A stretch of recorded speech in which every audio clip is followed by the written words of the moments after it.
On le sait, beaucoup de nos auditeurs nous écoutent en allant au travail le matin. Peut-être même êtes-vous actuellement dans le métro.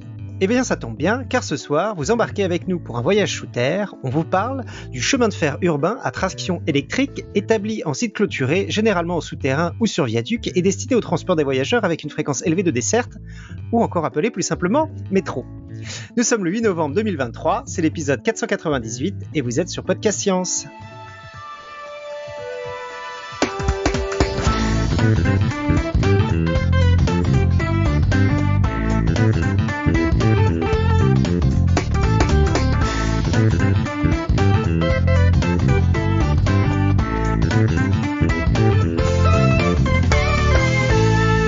Non mais dis-moi que tu t'étais entraîné pour parler aussi vite quand même.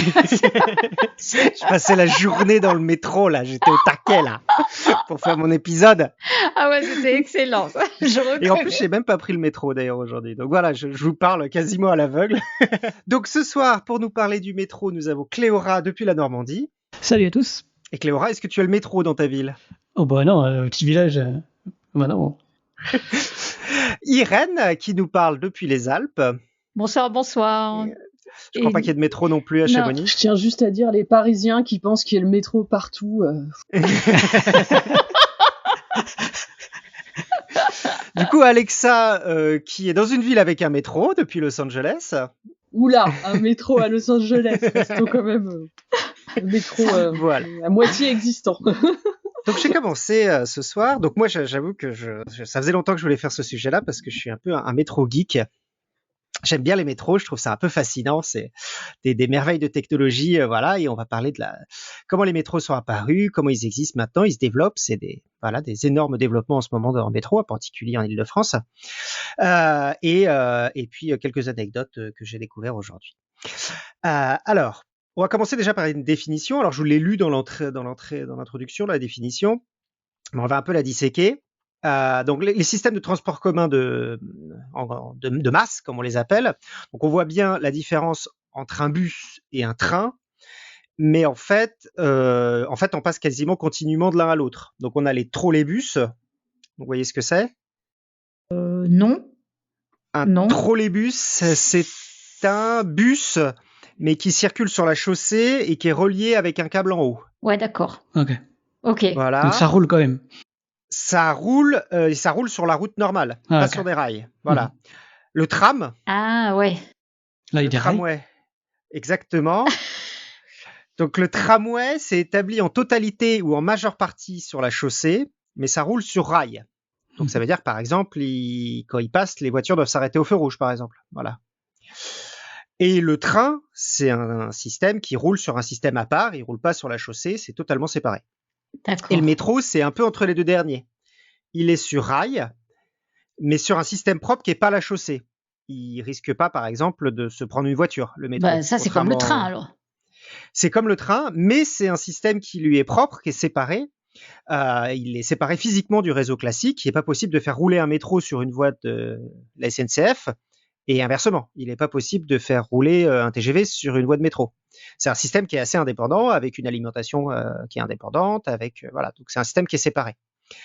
Le métro est souvent souterrain, mais c'est pas obligatoire. Comme on va le voir, certains des premiers métros d'ailleurs ne l'étaient pas.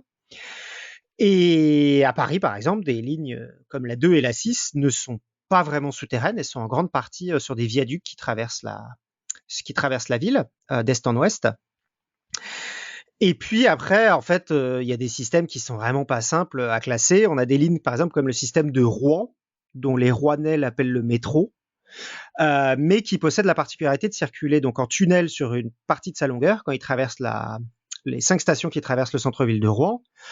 Mais sinon, en fait, c'est plutôt un tram. Sur le reste du trajet, il est sur la chaussée comme avec les voitures. Donc là, on parle d'un système de métro léger pour ces systèmes hybrides qui interagissent avec la circulation et les piétons au niveau des intersections, mais parfois en dessous. Et puis, on trouve aussi donc ce genre de métro mi-léger, donc mi-souterrain, mi-tramway. On en trouve à Tunis et à Charleroi, et dans pas mal de villes d'Amérique du Nord, par exemple. Et puis, à l'opposé de ça, donc ça c'est le métro, entre le métro et le tram, et puis entre le métro et le chemin de fer, on a donc ce qu'on appelle les chemins de fer, les réseaux de chemins de fer suburbains, donc qui ne sont pas sur une voie réservée, c'est-à-dire qu'ils sont un TGV peut remplacer par exemple une voie de RER. Un train normal peut emplaquer une voie de RER, mais souvent ils vont par rapport à un réseau de chemin de fer normal, ils vont avoir beaucoup plus de stations pour desservir une région étendue. C'est pas comme un train qui s'arrête toutes les demi-heures, quoi. Il s'arrête toutes les 2-3 minutes, un réseau de voilà. Donc on a le RER à Paris par exemple, qui passe une partie de son trajet sous terre à Paris, mais qui s'étend beaucoup plus loin, et puis assez loin de Paris, il s'arrête à peu près peut-être toutes les 10 minutes à la fin, voilà. Mais proche de Paris, il s'arrête toutes les minutes dans plein de stations, voilà. Et on a aussi on peut aussi citer le réseau express métropolitain européen, le REM, qui est à Strasbourg, qui traverse entièrement la ville de Strasbourg. Et sinon, il y a des tram-trains qui à Lyon et à Nantes, qui sont un peu ça aussi, qui sont à peu près le même genre de choses. Donc c'est-à-dire des réseaux qui passent en centre-ville, où il y a des stations relativement fréquentes, et qui vont assez loin dans l'agglomération lyonnaise et nantaise. Donc bon voilà, comme on le voit, dans certains cas, la différence n'est pas très claire entre les tram-trains, les métros légers et les métros, voilà. Donc mais d'une manière générale, c'est ce que je vous disais, c'est relativement souterrain, c'est pas des choses avec des voies souvent comme les voies de chemin de fer normales, et c'est des arrêts assez concentrés au centre urbain, voilà. Quand est-ce qu'on construit les premiers métros ? Eh ben, les premiers projets datent de la fin du 19e siècle, en fait. Les villes arrivent à des densités suffisamment importantes pour qu'un système de transport en masse soit envisagé pour décharger un peu les routes. Donc, à cette époque-là, en fait, on n'a pas de voiture individuelle, et c'est d'ailleurs un moment où la voiture individuelle n'existe pas vraiment encore. La première voiture de grande série, c'est la Ford T, qui sera construite dans la première décennie du XXe siècle. Et d'ailleurs, en fait, l'invention, la diffusion des voitures, en fait, va mettre un coup d'arrêt au système de transport de masse, parce que pendant tout un long moment, on se dit, en fait, on n'a plus besoin de transport de masse, parce que tout le monde a sa voiture, en particulier aux États-Unis, mais c'est vrai aussi dans d'autres villes. Mais voilà, à l'époque, c'est pas le cas. Il y a beaucoup de gens qui ont du mal à se déplacer à Paris, et puis toutes les calèches, etc., donc qui prennent de la place, voilà, donc c'est dangereux, c'est lent. Et donc, beaucoup de villes se disent, en fait, ça serait bien d'avoir une sorte de voie ferrée qui traverse la ville.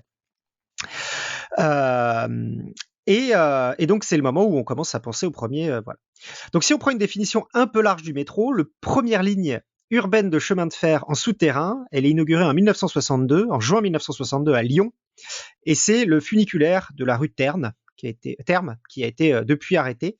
Mais voilà, un funiculaire, c'est quand même un peu particulier comme métro, parce que c'est un métro avec seulement 2 arrêts, donc c'est un peu spécifique quand même. Et la vraie première ligne de métro, enfin, celle qu'on considère une des premières lignes, c'est la Metropolitan Line, qui est ouverte 6 mois plus tard, donc en fin 1962. Enfin, début janvier 1963 plutôt, qui est suivie de peu par une ligne aérienne à New York en 1868. Donc les premières lignes sont souvent aériennes ou alors très peu profondes avec des trous assez souvent sur le haut, tout simplement parce qu'en fait, donc on parle par exemple d'une sorte de tranchée un peu recouverte, parce qu'en fait le problème c'est que les locomotives marchent encore à la vapeur. Et du coup, si vous êtes dans un tunnel totalement hermétique, enfin fermé, et que vous balancez de la vapeur partout, ou encore plus du charbon, il y avait quelques lignes qui marchaient au charbon à l'époque, ça devient compliqué d'aérer assez les tunnels d'un métro, et pour que l'air reste respirable. Voilà. Et donc c'est pour ça que ça met un peu de temps à démarrer le métro, c'est que ça ressemble quand même encore plus là à des trains, sorte de trains aériens ou enterrés dans les villes. Et en fait, il faut attendre que pour les premières rames électriques. Voilà. Mais le mode de traction durera assez longtemps. La dernière rame à vapeur londonienne, de métro à vapeur londonienne, qui roulait plutôt sur une partie aérienne du réseau, comme je vous l'ai dit, pour éviter que ça soit invivable dans les tuyaux, a été retirée du service que dans les années 50. Voilà. Et au tournant du siècle, enfin vraiment fin du 19e siècle, il y a l'invention du moteur électrique, en particulier grâce aux travaux de l'ingénieur américain Sprague, donc qui a beaucoup œuvré, donc non seulement pour le métro, mais c'est lui aussi qui a fait d'ailleurs tous les systèmes d'ascenseurs. C'est grâce à lui aussi que New York, toutes les grandes villes américaines ressemblent à ça très rapidement, parce que s'il n'y a pas d'ascenseur, en fait, c'est compliqué. Et c'est lui qui invente un peu l'ascenseur électrique. Et aussi, il invente un moteur électrique qui va commencer à équiper beaucoup de métros. Et voilà. Donc, à peu près à ce moment-là, donc, le première vraie ligne de métro, donc qui est totalement souterraine, électrique, première ligne souterraine électrique, c'est 1890 à Londres. Voilà.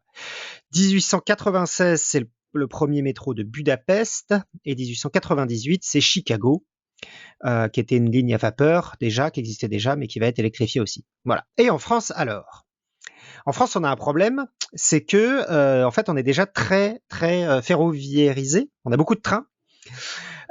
Et du coup, les compagnies de train, en fait, voient plutôt d'un mauvais œil cette idée d'avoir un sorte de réseau parallèle.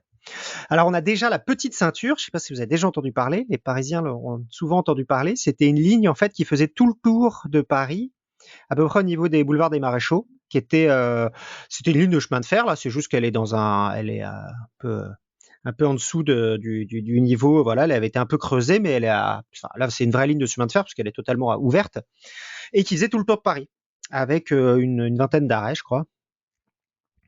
Et, et donc cette ligne existait et ça servait aussi pour le transport de personnes et de marchandises. D'ailleurs, il y a des propositions pour la remettre en marche assez fréquemment, voilà, pour faire du transport de voyageurs ou de marchandises, etc. Mais comme on le voit, les projets de métro, c'est des choses qui prennent du temps, qui coûtent très cher, et donc il faut y penser beaucoup. Donc pour le moment, on n'a pas encore trouvé de chaussures à son pied pour la ligne de petite la ligne de la petite ceinture, mais peut-être qu'un jour elle sera réutilisée.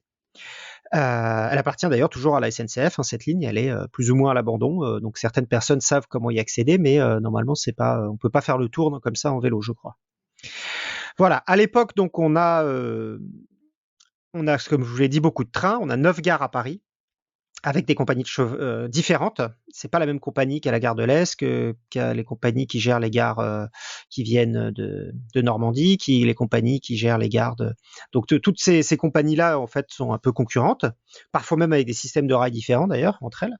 Et donc, mais elles, ce qui se dirait bien, c'est comme projet, ça serait une sorte de RER, c'est-à-dire une sorte de truc qui permettrait d'interconnecter leurs gares entre elles. Comme ça, en fait, on pourrait traverser Paris et aller directement du Havre à Lille sans passer par, en traversant Paris, mais sans changer de train, par exemple. Voilà. Donc voilà, ça serait qui verra bien.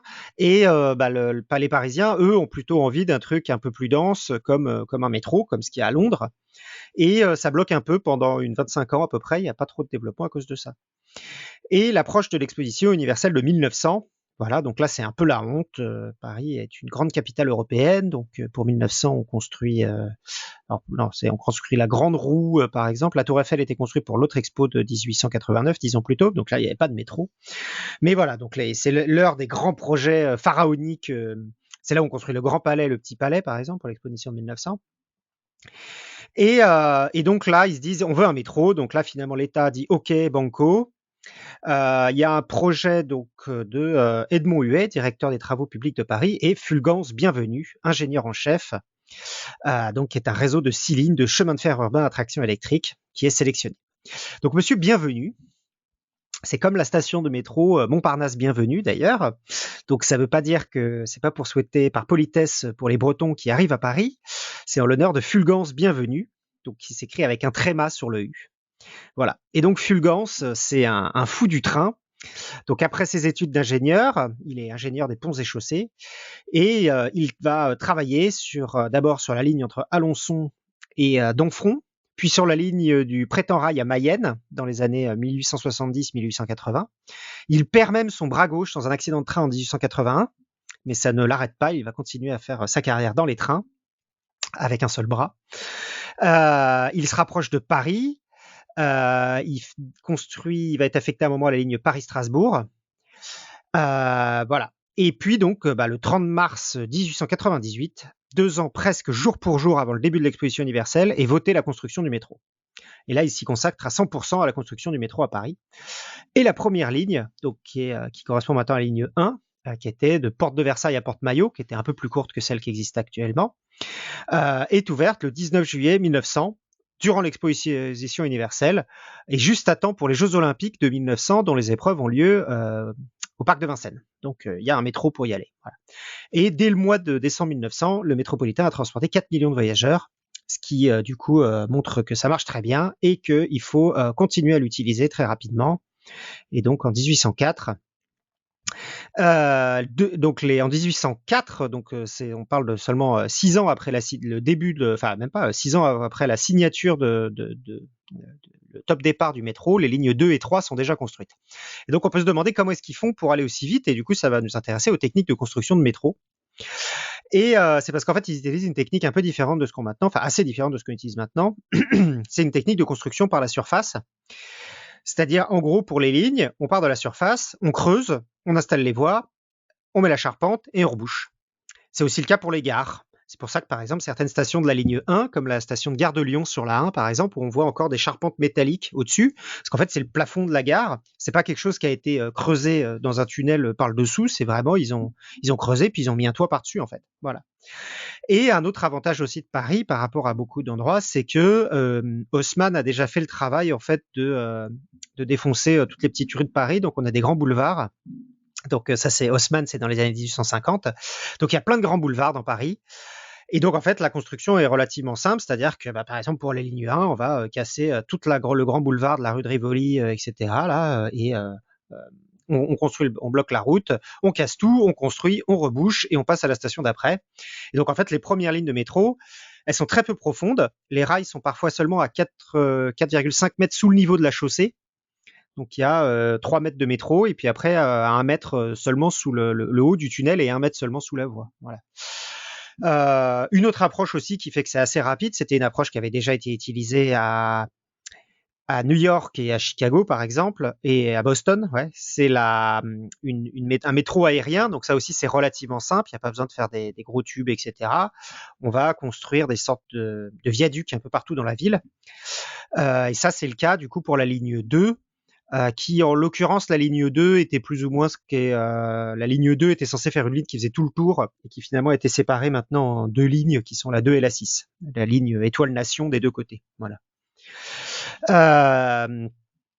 Voilà. Et puis, du coup, cette ligne 2, ça permet aussi de traverser la Seine. Donc ça aussi, c'est simple, parce que faire un tunnel dans la Seine, c'est pas simple.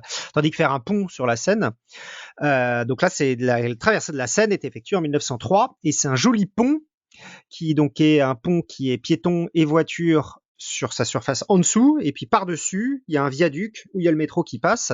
C'est le pont de Bir Hakeim, mais que beaucoup d'entre vous connaissent peut-être aussi sous le nom de, tu sais là-bas, le pont dans Inception. Je sais pas si vous avez vu Inception. Ouais, du coup, ça me parle. Du coup, quand tu me dis ça, du coup. Ah non, moi je connaissais Bir Hakeim, oui. C'est dans Inception, il y a une scène du début où pour lui faire rendre compte qu'elle est dans un rêve, il y a, je ne me rappelle plus comment il s'appelle, une des pirates informatiques là qui lui fait tordre la réalité, et du coup elle est sur ce pont là qui est assez impressionnant et elle le tord. Donc ça donne une scène assez impressionnante, et d'ailleurs il y a toujours énormément de touristes sur ce pont depuis. C'est le meilleur endroit pour se faire photographier en robe de mariée apparemment. Donc la 4, donc je vous ai dit la 1 et la 3 ont été construits en trouant le haut. La 2 est passée en viaduc, et donc c'est comme ça qu'on a réussi à traverser la Seine. Mais la 4, on a un souci, parce que là, vous veut faire une ligne qui passe vraiment nord-sud en plein centre de Paris, et donc on peut pas faire un viaduc parce que ça serait un gros viaduc devant Notre-Dame. Donc là, c'est pas possible. Il va falloir réussir à trouver une manière de traverser sous la Seine. Voilà. Et comment est-ce qu'on fait pour passer sous la Seine? Pour creuser, voilà, donc en passant par la surface. Et donc en fait, on va trouver un système avec des caissons métalliques qu'on préconstruit, qui mesurent quand même 12 mètres de haut et 16 mètres de large, donc qui permettent de faire passer 2 métros, quoi, voilà, donc un vrai tunnel de métro, voilà, en métal. On les met voilà, avec de l'eau, enfin on les met au milieu de l'eau, on les fait flotter jusqu'au milieu de l'eau. Ensuite, on les fait remplir d'eau par le fleuve. Mais alors, comment est-ce qu'on fait pour creuser en dessous de la Seine une fois qu'il est arrivé au niveau qu'il a coulé au fond, le tube? Et ben en fait, on va mettre une chambre pressurisée sous le caisson, de manière à ce que on va mettre des ouvriers en haut, en dessous de la truc, il y a une petite échelle qui permet de descendre au milieu du tube depuis la surface. Et les ouvriers vont commencer à creuser directement, voilà. Donc, et à chaque fois qu'ils creusent, du coup, le Le truc descend petit à petit comme ça, voilà.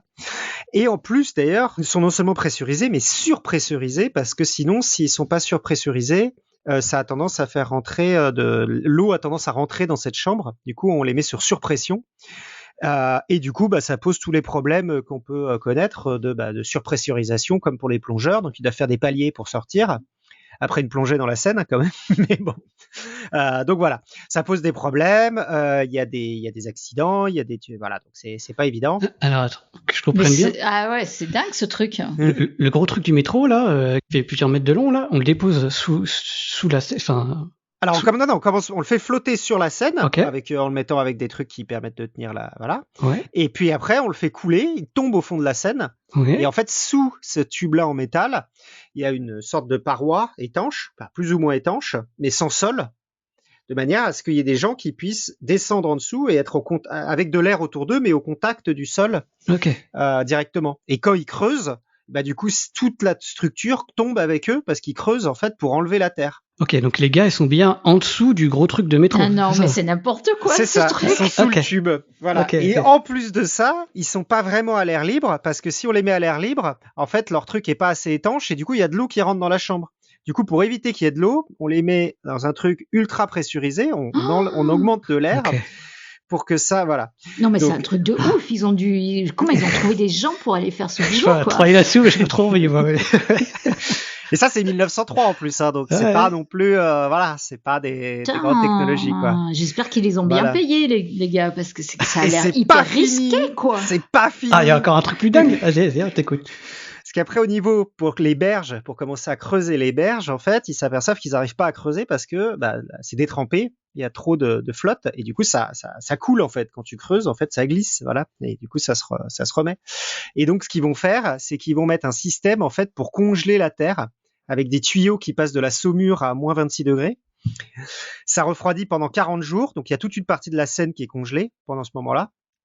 Et au bout de 40 jours, elle est arrivée à une température suffisamment négative, donc quelques degrés négatifs, de manière à ce qu'on puisse commencer à creuser sans avoir des infiltrations d'eau et puis des éboulements dus à la... Voilà, donc ils ont congelé, et puis après, pareil, ils ont injecté un tube de métal de manière à pouvoir faire passer le métro. Voilà. Putain, mais c'est fou cette histoire. Putain. Et ça, c'est vraiment le début du siècle.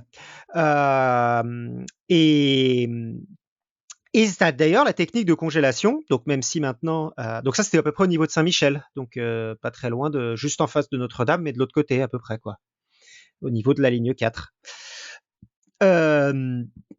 Voilà. Et d'ailleurs, en fait, ces situations de congelage, alors maintenant, c'est plus utilisé, on a des trucs c'est plus refroidi pendant 40 heures, parce qu'on utilise de l'azote liquide qui est super froid, donc ça permet d'être beaucoup plus rapide.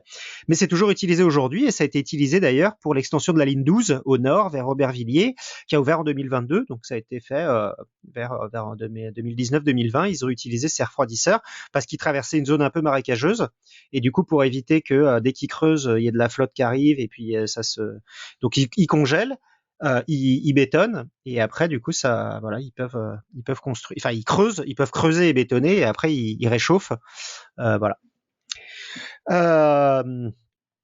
Voilà.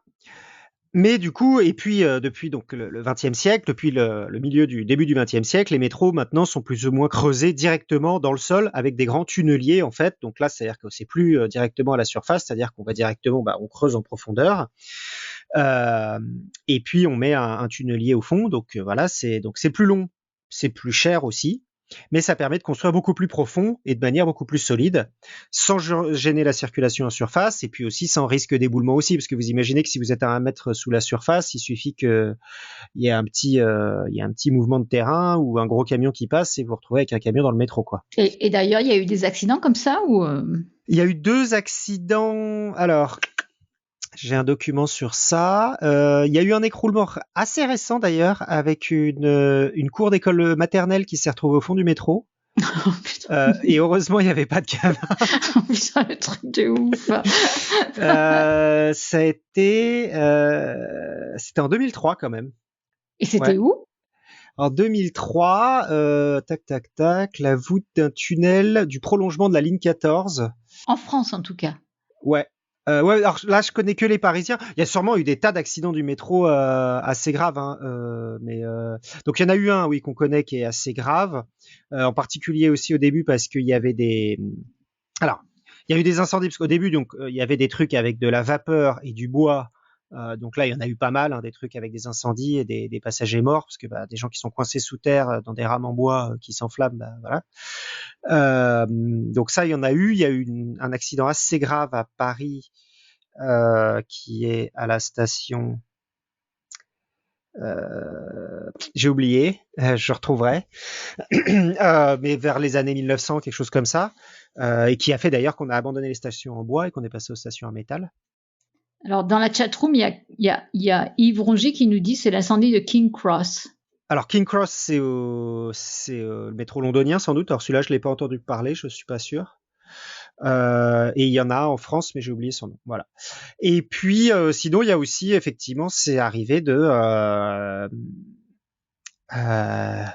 donc c'est arrivé par contre qu'il y ait, donc là c'est plus des accidents en mode utilisation, mais des accidents dus à la construction au moment où il y a des choses qui tombent en fait, c'est que voilà, c'est que le sol est pas aussi solide qu'on l'avait imaginé, ou il est d'une structure différente, et là du coup c'est qu'il y a des éboulements, et il y en a eu un en 1939, je crois, où il y a eu un truc qui était le tunnel vers la métro d'Ivry. C'était un voie de garage, et là ça a eu un gros problème, et il y a la moitié de la voie en fait qui s'est écroulée et qui est tombée plusieurs mètres plus bas que l'autre moitié, quoi. Donc là je suis pas sûr, je sais pas s'il y a eu des je suis pas sûr s'il y a eu des accidents, et voilà, donc c'est ça arrive qu'il y ait des accidents en construction aussi, voilà. Ouais. Voilà, mais il y en a pas eu depuis très longtemps dans le métro parisien, oui. Je crois pas qu'il y ait déjà eu. Enfin, il y a plus de chances que d'avoir un attentat terroriste qu'un accident, je pense maintenant, mais bon, ça peut toujours arriver, hein, mais voilà. Voilà. Donc, c'est tunnelier. Et j'ai été regarder, alors il y a un super site, hein, sur Grand Paris, ils ont mis les petits plats dans les grands. Donc Grand Paris, on va un petit peu en parler après, mais c'est l'extension du métro parisien qui est en train d'être construit, qui va arriver bientôt, hein. C'est 3 nouvelles lignes, il y a 4 nouvelles lignes, 15, 16 et 17 et 18, qui vont arriver d'ici la fin de la décennie, donc dans les 7 ans à venir, et qui ont déjà utilisé une vingtaine de tunneliers. Et en fait, ces tunneliers, ils sont tellement grands, c'est qu'en fait, on les assemble direct, donc au fond, en fait. C'est-à-dire qu'on les construit au fond du tunnel. Et donc il faut imaginer, c'est une sorte de verre des sables immense, c'est un truc de 100 mètres de long et de 10 mètres de diamètre, une sorte de gros tube comme ça, et qui avance de 12 mètres par jour en creusant. Et puis du coup, tout ce qui est derrière, les 100 mètres derrière, ça sert à évacuer la terre qu'il a creusée, voilà. Et 12 mètres par jour, ça fait du volume, hein, quand même à évacuer. Et donc ces méthodes-là avec tunnelier, qui maintenant toutes les stations quasiment, s'imagine, sont construites comme ça, hein. Maintenant on creuse plus directement par la surface, ça permet de faire des stations qui sont plus profondes.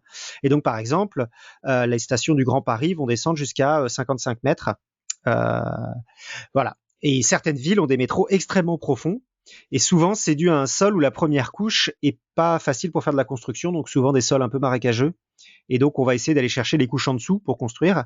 Et un métro qui est assez célèbre pour ça, c'est le métro de Saint-Pétersbourg, qui est construit sur un sol très marécageux. Saint-Pétersbourg est construit sur un sol très marécageux. Et du coup, il a fallu construire en dessous. Et les stations sont situées, pour l'essentiel, à une profondeur entre 50 et 75 mètres carrés, et certaines à plus de 80 mètres carrés. 50 et 75 mètres en dessous du niveau du sol, et certaines à plus de 80 mètres en dessous du niveau du sol. Et de la même façon, la station la plus profonde au monde est celle du métro de Kiev, avec une profondeur moyenne de 106 mètres. De la station. C'est énorme, 106 mètres. C'est vraiment des... Et alors, j'ai pas été à Kiev, mais j'ai été à Saint-Pétersbourg, et c'est assez étrange parce qu'en fait, on a le vertige en rentrant dans le métro parce que les escalators descendent de... il y a 70 mètres en dessous de vous, quoi. Oui. Tu dois avoir un tunnel noir sans fond, presque. Non, on le voit parce que c'est bien éclairé, mais c'est un tunnel à 45 degrés qui descend de 75 mètres. C'est comme une pente de montagne, quoi. Ah ouais, c'est impressionnant. C'est très, très impressionnant, ouais. Ah ouais. Voilà. Et donc, je voulais finir ce truc par un petit quiz avec des sons, et vous allez devoir essayer de reconnaître les métros. Et ça va aller de plus en plus dur. Donc je pense que les premiers, vous allez y arriver. Bon, alors là, moi, Ouais. Moi, j'ai pas le métro chez moi. Est-ce que vous arrivez à reconnaître celui-là?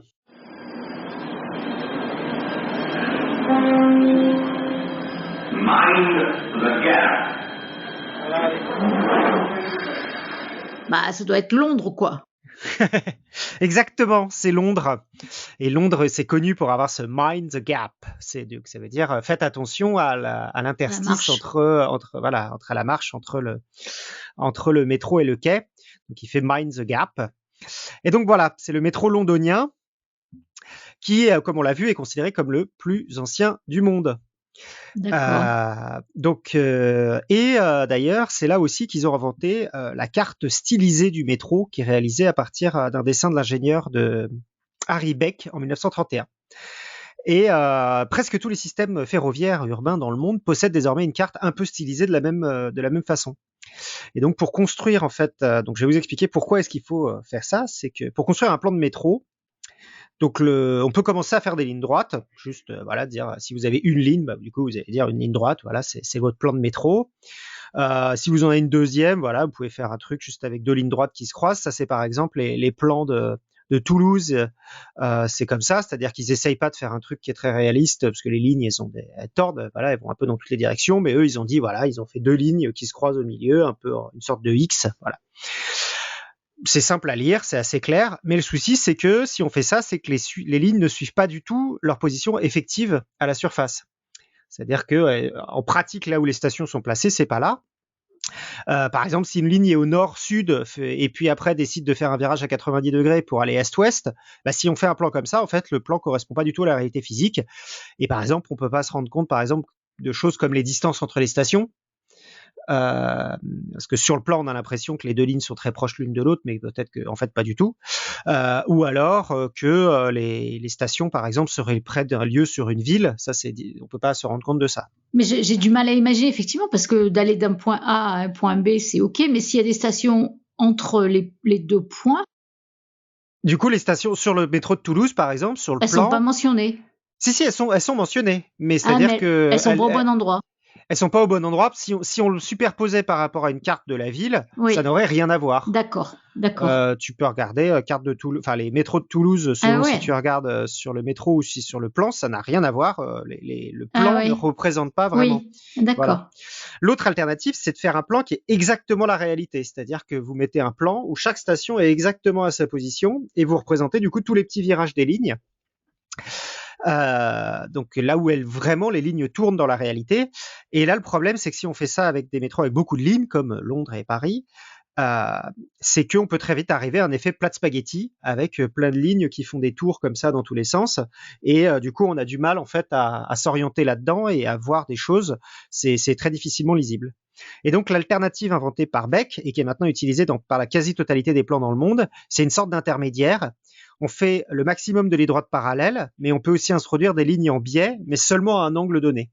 Et donc en gros, pour le métro de Paris, par exemple, vous avez soit des lignes verticales, soit des lignes horizontales, soit des lignes à 45 degrés. Donc ça vous donne 4 types de lignes différentes. Donc les métros peuvent avoir 4 directions possibles. Donc en pratique, c'est un peu plus compliqué que ça, mais ça vous donne suffisamment de liberté pour faire un truc qui se rapproche un peu de l'endroit où est vraiment la station. Si vous superposez le plan de Paris exactement à une carte, ça va pas tomber exactement au bon endroit, mais ça se rapproche et ça tombe plus ou moins à l'endroit. Et puis ça donne un effet assez ordonné parce qu'il y a des lignes qui restent très parallèles, avec des lignes verticales, des lignes horizontales, et puis un autre plan à 45 degrés vertical, horizontal, quoi. Un autre axe de parallélité. Voilà. Certaines lignes introduisent en plus un cercle, certains plans, pour certaines qui ont des plans circulaires au centre. Donc il y a la ligne de Moscou d'ailleurs qui est assez connue pour ça, le plan de la ligne de Moscou avec plein de pareil avec ces trucs vertical, horizontal à 45 degrés et au centre une ligne qui fait une ligne circulaire. Ça c'est assez fréquent, les lignes circulaires. Il y en a une à Londres, de ligne qui fait le tour du centre-ville comme ça, que dans une seule direction comme ça. Peut-être qu'elle va dans les deux directions, mais voilà, qui fait avec une ligne qui n'a pas de terminus, quoi.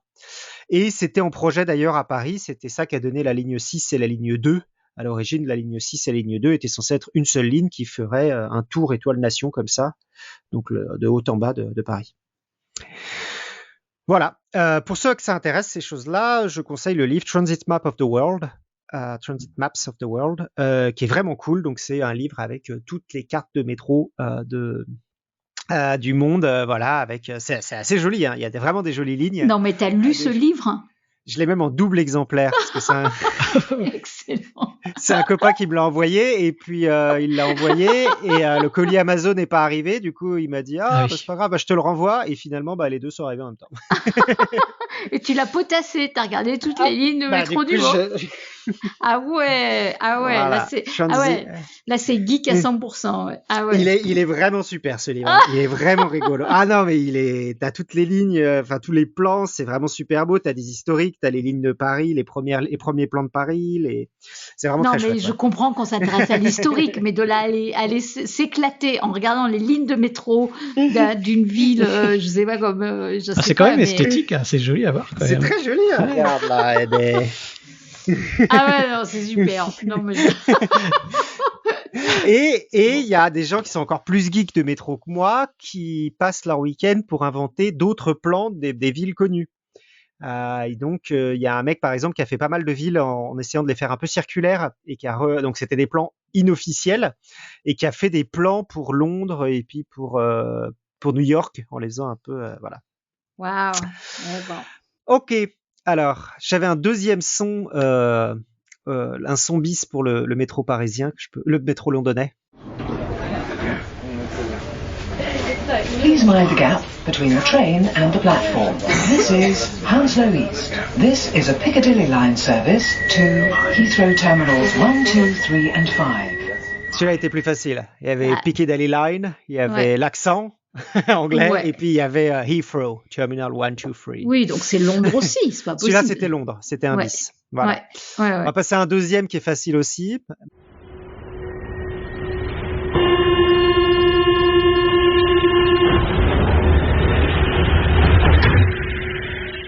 Non, mais ça, c'est Paris. Exactement. Yes. C'est le seul son de métro que je connais, en tout cas. Bah, moi aussi, ouais. Celui-là, c'est spécifiquement la ligne 14 à Paris, qui a ce son un peu comme ça. C'est pas la même bip pour les autres. Voilà. Et non, les différentes rames ont différents bips aussi. Celle-là a un son qui est pas très agréable d'ailleurs. Hein. Vous allez en écouter, il y en a d'autres qui sont très très bien. Et les fermetures de porte, c'est assez impressionnant. Ah oui, non, vous en allez écouter à la fin là. Voilà. Donc voilà, Paris, on a déjà beaucoup parlé. C'est le plus gros métro en français. 16 lignes de métro desservent 308 stations. Donc 16 lignes parce qu'il y a de l'1 à la 14, mais il y a aussi la 7 bis et puis la 3 bis. Voilà, donc ça fait 16 en tout. Qui desservent 308 stations. Et puis, donc, avec 7 stations ouvertes depuis 10 ans, ça reste assez dynamique. C'est pas un métro qui est un peu à l'abandon et qui se développe plus, mais qui accueille 1,5 milliard d'utilisateurs par an, ce qui en fait le 8e le plus utilisé. Mais on voit, c'est vrai que en ce moment, c'est vrai qu'on en parle pas mal. On voit que le système est un peu à bout de souffle, hein, parce que il y a beaucoup de problèmes, en particulier sur tous les transports de axe nord-sud, donc qui est de Seine-Saint-Denis à l'Essonne. Là, il y a beaucoup de trafic qui sont que sur des lignes un peu la ligne 13, la ligne B. Et c'est vrai qu'il y a beaucoup de gens en ce moment qui disent que c'est vraiment compliqué de prendre le métro, que c'est souvent très très serré. Et donc, il y a, comme je vous le disais, la construction de 4 lignes qui arrivent. La 15 arrivée fin 2025, la 16 et la 17 et la 18 qui arrivent fin 2026. Donc, pour les premiers tronçons, après, elles seront étendues jusqu'à 2030. Et donc, le réseau va pas mal changer. C'est un projet d'envergure. Hein. On peut considérer que c'est le plus important projet d'ingénierie du bâtiment en France au début du 21e siècle. Et ça va permettre donc d'augmenter le réseau de 220 km actuellement à 420 km à l'horizon 2030. Et donc Paris, qui était actuellement la 10e ville mondiale en termes de longueur de ligne, deviendra la 4e métropole derrière Séoul, Shanghai et Pékin. Et New York et si on la rapporte à la surface, c'est-à-dire que ça va être la plus dense. Oui, Irène. Peut-être quand même, ceci étant dit, maintenant que tu me sollicites, c'est avant les Jeux Olympiques de Paris ou C'était peut-être l'objectif à la base, mais ça sera pas le cas.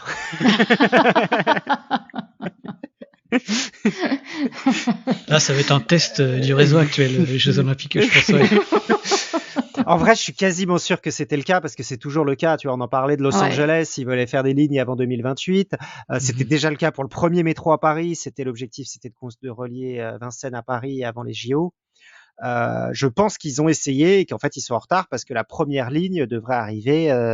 Ce que je vous disais, ouais, c'est fin 2025. Donc en fait, Ah ouais, la donc ligne ils sera vont pas tout ouverte. rater, ouais. Avant 2024, il y aura quelques extensions de la 14. Il y aura quand même quelque chose qui vont être faits, mais non, ça va être plus ou moins le même système. Putain, pour mais les fais JO. quelque chose, Johan, je sais pas moi. Ah, mais je travaille pas à la RATP, moi. Mais... Bah ouais, mais t'as l'air tellement passionné que Moi, j'ai envie d'aller visiter les tunneliers, mais voilà. Ok, on passe au son numéro 3. Est-ce que vous êtes prêts? Oui. Stand clear of the closing doors, please. Ça, c'est un accent américain. Hein. Genre New York, un truc comme ça. J'espérais qu'il y avait Topo à cette émission. Topo qui a vécu à New York. Exactement, c'est New York. Stand clear of the closing doors. Donc ça, c'est le métro new-yorkais, qui est aussi un métro historique, comme je vous l'ai dit, qui date d'avant celui de Paris, et qui est celui qui est immense. C'est le plus grand au monde, avec 1350 km de voies et 450 stations.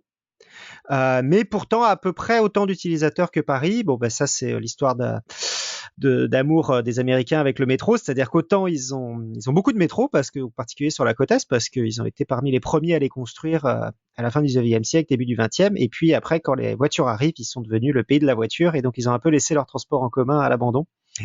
Par exemple, le métro de Paris, le métro de New York n'a toujours pas de métro automatique.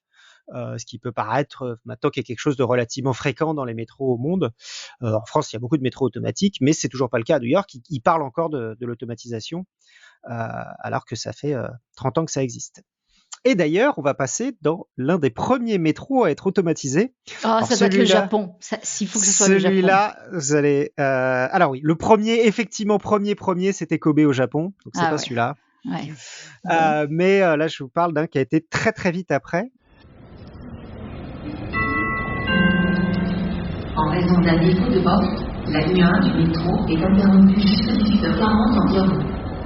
Merci de votre compréhension. Bah, c'est Paris. Non, c'est pas Paris. Ah non, Paris, on le reconnaît, le son. Paris, le son, quand il y a un problème, c'est... Attends, je te le passe, je l'ai aussi. C'est celui-là. Ça, c'est le son quand il y a un problème. Ce son-là, quand il y a un problème... Bon, ça c'est Lyon alors. Eh ben non, c'est le deuxième métro en termes de taille français. C'est Lille. C'est le métro de Lille D'accord. qui fait ce bruit-là. Mais Et allez, qui allez. d'ailleurs, il y avait un truc amusant avec ce petit ding-dong, parce qu'en fait, c'était aussi le son, je sais pas si vous avez vu Squid Game, mais c'est aussi le son que dans la série Squid Ah. Game, ils envoyaient aux gens pour se réveiller le matin, et du Ah, coup, ouais. ça a fait rigoler les gens en disant que pourquoi est-ce qu'on envoyait des sons de de battle royale dans le métro lillois. Voilà. Donc ça c'était Lille. D'accord.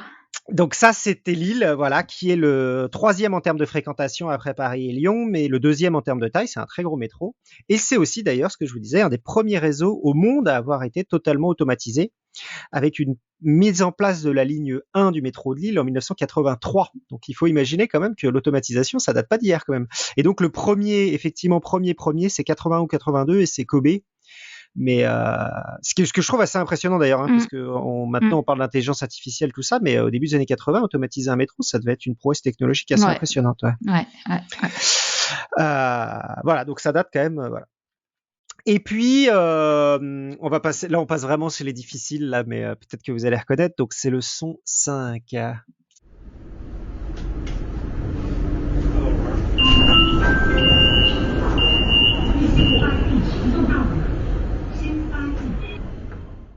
C'est un langage asiatique, ça. Ouais, ça fait langage asiatique, ouais.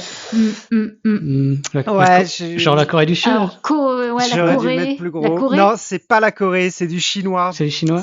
D'accord. C'est Beijing ou Pékin, qui est le plus grand métro du monde actuellement. Et là où, alors j'y suis jamais allé, mais à mon avis, il doit être absolument terrifiant. Il y a 4 milliards d'utilisateurs annuels. C'est deux fois et demi Paris. Pourtant, il y a que 478 stations, c'est-à-dire qu'il est seulement 50% plus gros que celui de Paris, mais il y a 4 milliards. À mon avis, ça doit être En heure de pointe, ça doit être absolument infernal. Voilà. Donc j'y suis jamais allé, mais voilà. Et c'est un métro qui est extrêmement développé, enfin voilà, qui explose vraiment Et en Chine, il y a beaucoup de métros maintenant qui arrivent. Voilà. Donc les plus gros, effectivement, c'est ce que je vous disais tout à l'heure, c'est Shanghai, Beijing et Séoul, qui sont parmi les plus gros métros au monde, avec des millions d'utilisateurs. Voilà. Et puis je voulais finir avec un petit dernier.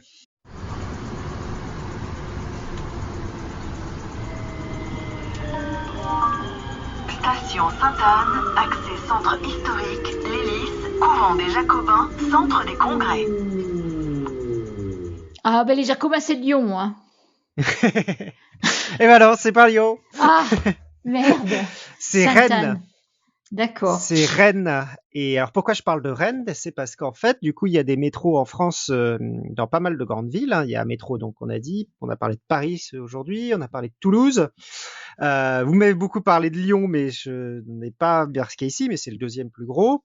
Il y a Lille, qui est le troisième plus gros. Il y a Marseille, qui est un peu une honte vu la taille de la ville, vu comme il est petit. Pour le coup, il est pas très utilisé, pas très très grand, pas très développé.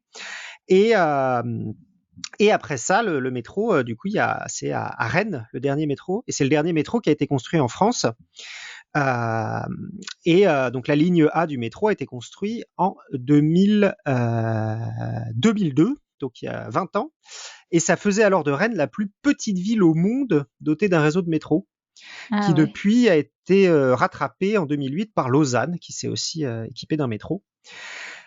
Et c'est là aussi, d'ailleurs, il y avait des articles, il y a eu beaucoup de gens qui ont demandé est-ce que ça valait le coup. Il y a une deuxième ligne qui a ouvert très récemment, et il y avait beaucoup d'articles pour se demander si ça vaut le coup, parce que c'est vrai qu'il faut quand même une certaine densité de population pour que ça commence à valoir le coup, parce que c'est très cher. On parle de 60 à 100 millions d'euros du kilomètre pour un métro. Donc 100 millions d'euros du kilomètre, ça fait on peut acheter beaucoup de bus avec ce prix-là. Du coup, est-ce que ça vaut le coup d'avoir un métro? Est-ce que il faut avoir une densité de population suffisamment importante pour que ça libère la route et puis pour pas que ce soit plus intéressant de prendre le bus. C'est d'ailleurs le calcul que faut beaucoup de villes de taille intermédiaire. Donc Rennes avait un aspect très on l'a beaucoup dit, les gens disaient effectivement que Rennes avait un aspect très volontariste sur son métro, de choisir de faire un métro alors qu'ils étaient une ville beaucoup plus petite, alors que les maires des grandes villes comme Bordeaux et Grenoble, par exemple, ne se sont pas dit que c'était nécessaire de faire un métro alors qu'ils sont plus gros que Rennes. Voilà. Et je voulais conclure par, je vous l'ai promis, la ville qui bat forcément toutes les autres en termes de jingle. Je pense que vous avez une petite idée. Les jingles de métro les plus incroyables. Non, pas du tout. Cléora? Pas du tout. Non. Eh ben, c'est Tokyo qui a un jingle spécifique pour chacune des lignes et je vais vous les faire entendre. Alors, on va s'arrêter un moment parce qu'il y en a vraiment beaucoup, mais c'est assez impressionnant.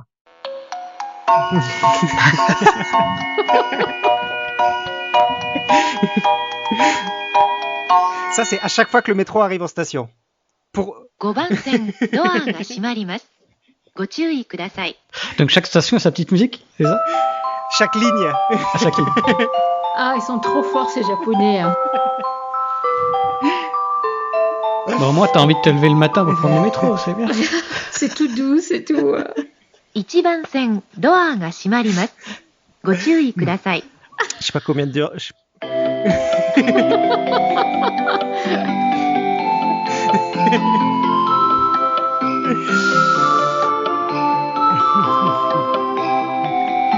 C'est presque Noël. Hein. Ah, c'est ça, c'est trop. Ils sont géniaux, ces Japonais. Hein. 2番線ドアが閉まります。 Voilà. ご注意ください。 Ça dure 9 minutes 50, je pense qu'il y a tous les génériques. Parce que du coup, c'est là où il y a les plus grands geeks du métro, le Japon apparemment, enfin Tokyo. Donc les gens à Tokyo, du coup, sont des zinzins et ils vont étendre leur collection avec leur téléphone pour enregistrer les jingles, pour les avoir, etc. Enfin, il y a un univers. Bah, il y a une collection. Comme tout au Japon, c'est-à-dire qu'ils sont devenus, il y a des gens qui sont devenus zinzins de ce genre de trucs, qui écoutent des jingles du métro pour se réveiller le matin. Enfin voilà. Mais il faut admettre qu'ils mettent toujours la barre beaucoup plus haut que les autres. Et c'est vrai que le métro à Tokyo est absolument impressionnant. Ah ouais. Je suis d'accord. Ah oui. On peut manger sur le sol. Hein, mais c'est ce que j'allais dire. Tu peux manger par terre là-bas. C'est impressionnant, quoi. Ah ouais. C'est impressionnant. Et puis niveau sécurité aussi, alors ça je crois que c'est tout le Japon, ils C'est ont tout très le peu de Japon, criminalité, mais moi je me mm. rappelle un soir, il y avait un mec, je sortais du métro, et il y avait un mec qui était ivre-mort. Bon, ça arrive parce qu'ils tiennent très Le bien saké. l'alcool. Donc il était un mec en costard, ivre-mort, et il était allongé par terre avec son téléphone posé à côté de lui sur la marche du métro. Il était ouais. en train de dormir, ouais. il avait son téléphone à côté de lui, et personne ne volait le téléphone, quoi. Les gens Personne passaient à ne va- côté ah de lui sans le réveiller, voilà, c'était...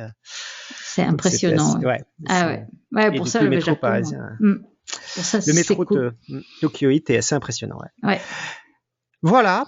Et Bon, ben tu donc nous as pas beaucoup parlé du métro de Moscou quand même, qui est quand même mythique. J'ai parlé juste du plan du métro de Moscou, je me suis pas forcément trop renseigné. Je sais qu'il est profond aussi, je crois. Oui, mais il a été construit au temps de Staline, qui voulait faire ressortir la splendeur de la Russie, et il avait construit fait construire le métro pour ça en fait. Donc toutes les stations et la décoration à l'intérieur du métro de Moscou, c'est impressionnant.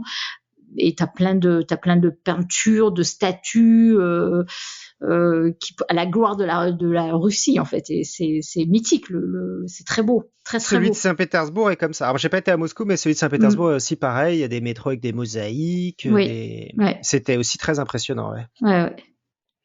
Et non, c'est vrai que c'est des métros très beaux, très profonds aussi. Ça fait un sorte des sortes des grandes cathédrales, très spacieux. C'est un peu des sortes de cathédrales à moins 100 mètres sous le sol. Ils sont assez impressionnants, ouais. Voilà. Ouais. Et c'était super. Et je voulais finir sur une quote qui est un peu longue. On t'écoute. Donc, ma quote est tirée du coup de Zazie dans le métro, qui est un livre de Raymond Queneau, qui a été adapté au cinéma par Louis Malle, oui. Donc, il s'appelle Zazie dans le métro. Et donc, Zazie dans le métro est une petite fille qui vient pour la première fois pour visiter Paris avec son oncle Gabriel. Voilà.